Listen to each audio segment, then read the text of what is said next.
On a beaucoup de travail, Los Chavales.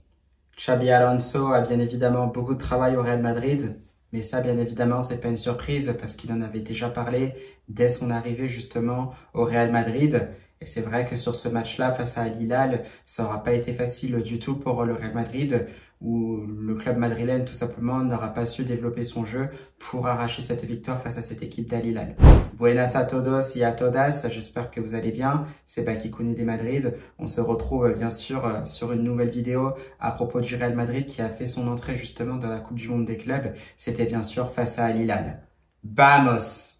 Eh bien, Los Chavales, c'est vrai que dans un premier temps, heureux quand même de vous retrouver pour une nouvelle vidéo, pour un débrief d'après-match du Real Madrid. Bien sûr, événement assez spécial puisque c'est dans le cadre de la Coupe du Monde des clubs. Donc cette Coupe du Monde des clubs qui a démarré donc ce mercredi soir pour le Real Madrid. C'était à partir de 21 h justement face à Al Hilal, club d'Arabie Saoudite. Et c'est vrai que c'était justement une opposition assez relevée quand même de la part des joueurs du club d'Al Hilal, avec des joueurs qui étaient notamment passés justement par quelques clubs européens et pas des moindres. Et c'est vrai que sur ça, justement, ça a été une belle opposition avec une équipe qui a su mettre le Real Madrid en difficulté, même si dès le départ, il y a pas mal de choses qui m'ont agacé. Même si c'est vrai qu'au départ, il y a eu justement cette incompréhension dès le départ au niveau de la composition d'équipe du Real Madrid qu'on peut retrouver justement à côté de moi. Parce que bien sûr, c'est vrai, Kylian Mbappé malheureusement était fiévreux, donc du coup pas disponible pour ce match-là. C'est vrai que je m'attendais à autre chose à la pointe de l'attaque. Je m'attendais pas du tout à voir Gonzalo Garcia aligné d'entrée pour ce match-là. Justement, ça a été le cas, ça a été fait par Xabi Alonso. Donc bien sûr, on retrouvait Vinicius Junior sur le côté gauche et Rodrigo Goes à droite. C'est vrai que je ne pensais pas voir non plus Rodrigo Goes titulaire dès le début. Je voyais plus un 4-4-2 en losange au départ, avec bien sûr Arda Güler titulaire directement en media punta, donc en numéro 10, juste derrière les deux attaquants. C'est vrai que finalement, on est parti un peu plus sur un 4-3-3, où on retrouvait aussi Bellingham, Valverde et Tchouaméni. Bien sûr, Fran Garcia à gauche, Huysen, notre nouvelle recrue, avec Raúl Asensio dans l'axe, et Trent Alexander-Arnold, autre nouvelle recrue aussi, côté Real Madrid, latéral droit. Et bien sûr, ça ne change pas d'habitude, Thibaut Courtois dans les buts. C'est vrai que dès ce départ-là, en fait, moi, il y avait déjà quelque chose qui m'agaçait, c'est effectivement, voilà, cette présence, je m'attendais à autre chose, voire peut-être à un régulier, comme je le disais, en numéro 10.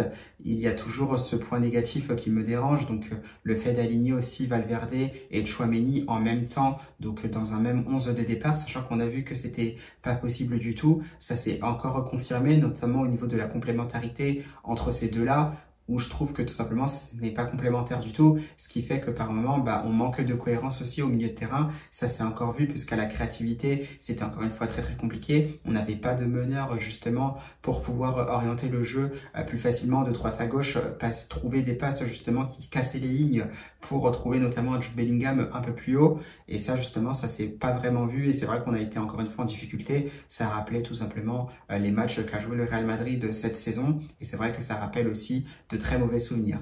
Mais malgré ça, c'est vrai qu'il y a eu du positif de ce côté-là, puisqu'on a vu aussi notre nouvelle recrue, notamment Dina Huysen, qui s'est pas mal montré aussi dans ce match-là, que ce soit sur certaines interventions défensives, mais aussi quand on avait le ballon, il avait cette capacité justement à orienter un peu le jeu, donc que ça soit par des jeux longs, mais il a aussi trouvé des passes courtes qui cassaient les lignes, justement. Ça pouvait être fait aussi à part la conduite de balle. Ça, j'ai bien aimé de la part de Dina Huysen. Pour le coup, je vous mens pas, Los Chavales, c'est vraiment le seul point de satisfaction pour moi Dina Huysen dans ce match-là parce qu'il aura vraiment montré de très belles choses.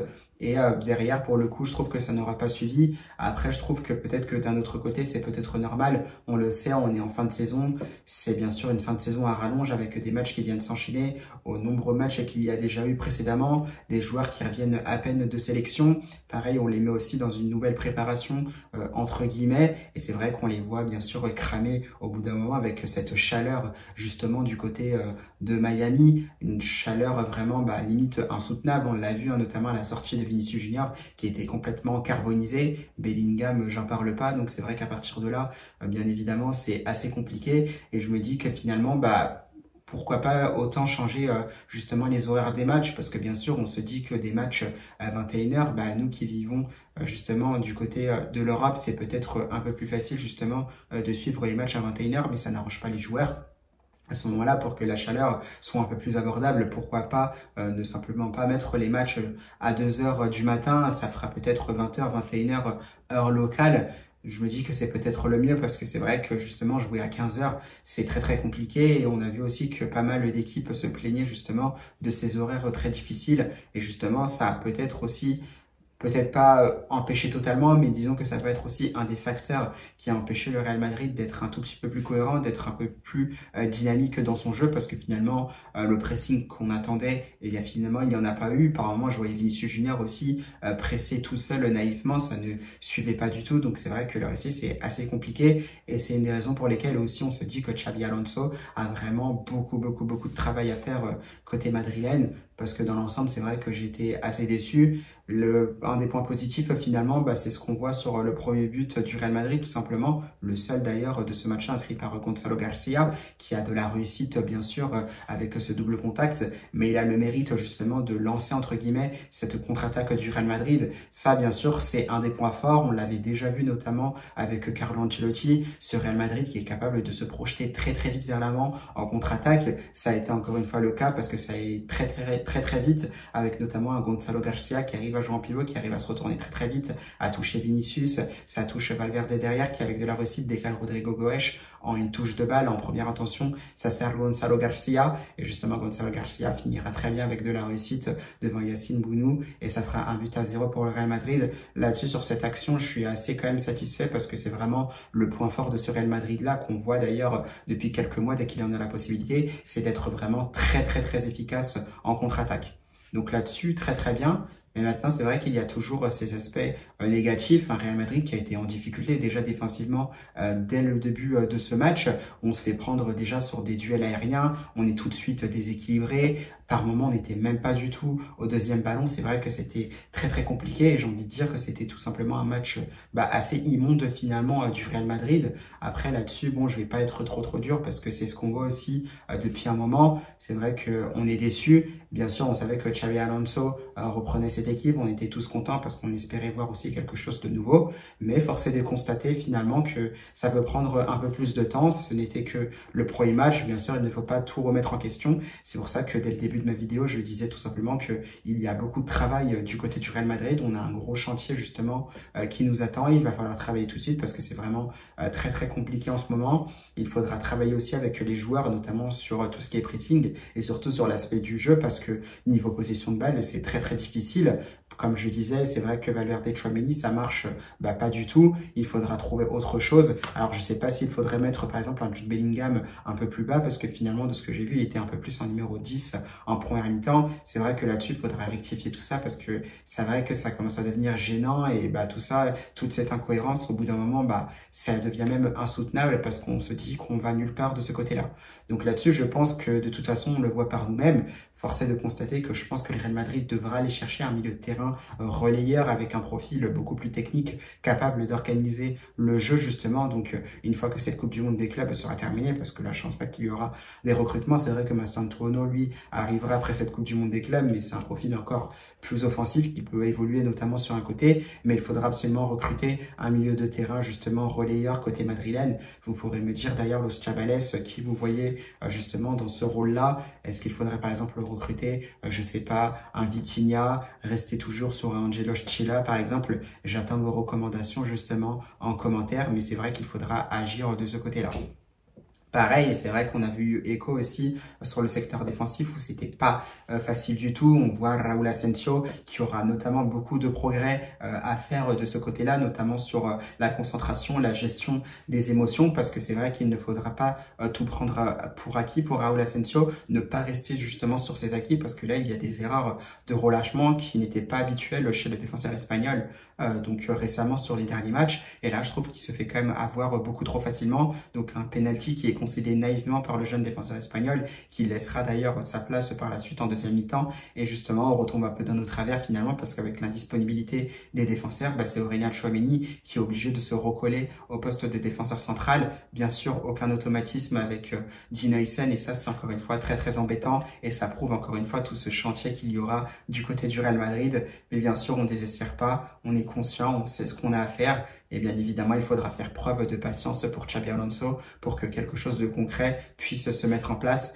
même si c'est vrai que ça peut être difficile, même si bien sûr on a conscience que dans un certain monde, Xabi Alonso, ça pourrait ne pas marcher au Real Madrid. Donc là-dessus, il faudrait quand même rester vigilant, mais il faut quand même rester derrière notre nouvel entraîneur et le soutenir à fond parce qu'on y croit finalement à cette équipe du Real Madrid. Donc voilà, finalement, dans l'ensemble, assez déçu. C'est vrai que pour Trent Alexander-Arnold, c'était des débuts assez timides aussi. On ne l'aura pas trop vu. C'est vrai que par moments, on le voyait aussi à l'intérieur du jeu, mais par moments, on ne savait pas trop où il pouvait se positionner. C'est normal, c'est les premières minutes, c'est les premiers matchs. Il a besoin, encore une fois, de s'adapter. Voilà, de bien clarifier ce que le coach aussi attend de toute cette équipe du Real Madrid pour qu'on commence à voir justement des choses pertinentes parce que là, bien évidemment, c'était un peu plus difficile. Donc voilà, pour ce match-là, Los Chavales, c'est vrai que c'est quand même voilà, un peu difficile à accepter ce 1 partout face à cette équipe d'Al Hilal. Je le disais d'ailleurs, cette équipe d'Al Hilal aussi dans ma vidéo d'avant-match, que c'était une très belle équipe avec des joueurs d'expérience qui avaient déjà joué dans de très bons clubs européens, voire même des très grands clubs européens pour certains. Et voilà, ça s'est montré. Ils ont fait preuve aussi d'efficacité, notamment pour l'égalisation. Il y avait des belles phases de jeu, des belles phases de conservation, emmenées aussi par un entraîneur, Simone Inzaghi, qui aura quand même fait 2 finales aussi de Champions League, avec un Scudetto ou 2 Scudetto remportés. Donc là-dessus, rien à dire, ça s'est vu amplement. Il ne fallait pas les sous-estimer et j'avais raison parce que tout simplement, ils auront quand même sorti une belle copie face au Real Madrid. Donc voilà, la suite maintenant on la connaît, c'est un Real Madrid qui peut être en ballottage favorable parce que dans quelques instants aussi, au moment où je tourne cette vidéo, il y a les 2 autres équipes de notre groupe, à savoir Pachuca et Salzbourg qui s'affrontent. Et là vraiment attention parce que déjà, s'il y a une des 2 équipes qui s'impose, c'est un Real Madrid aussi qui peut être dans un ballottage défavorable parce qu'admettons aussi que si vous gagnez vos 2 matchs, même si Al Hilal arrive à remporter ces 2 matchs aussi, vous pouvez aussi rester deuxième en fonction de ce qui se passe au niveau du goal à virage.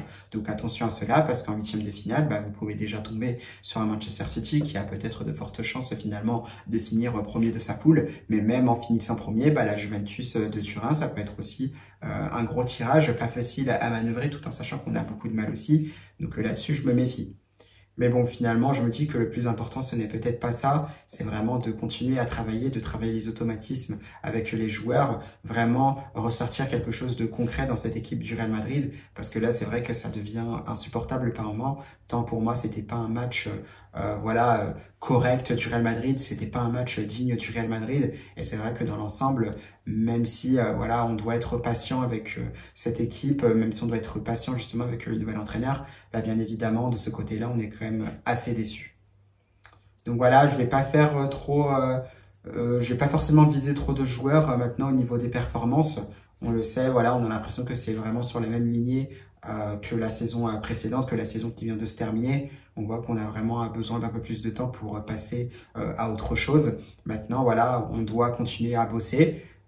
Prendre les matchs qui viennent les uns après les autres, gagner donc face à Pachuca ce dimanche à 21h. On se retrouvera d'ailleurs pour une nouvelle vidéo d'avant-match pour cette 2e journée justement de la Coupe du Monde des clubs, donc pour le Real Madrid face au club mexicain. Donc je sortirai certainement une vidéo ce samedi pour se projeter sur ce match-là face à Pachuca. Los Chavales, dans l'ensemble, malgré tout, j'espère que ce match du Real Madrid vous aura plu, que vous étiez quand même content de les retrouver, parce que pour moi, c'était quand même le cas, même si c'est vrai qu'il n'y aura pas eu de victoire à la clé et qu'on n'aura pas été satisfait au niveau du jeu, parce que finalement, au lieu du rock'n'roll, on a plus eu justement du slow. Donc on espère que ce sera vraiment du rock'n'roll pour la prochaine fois. Et on se retrouve bien sûr samedi pour une nouvelle vidéo pour se projeter sur Real Madrid Pachuca. Donc merci à tous los Chavales et surtout à la Madrid!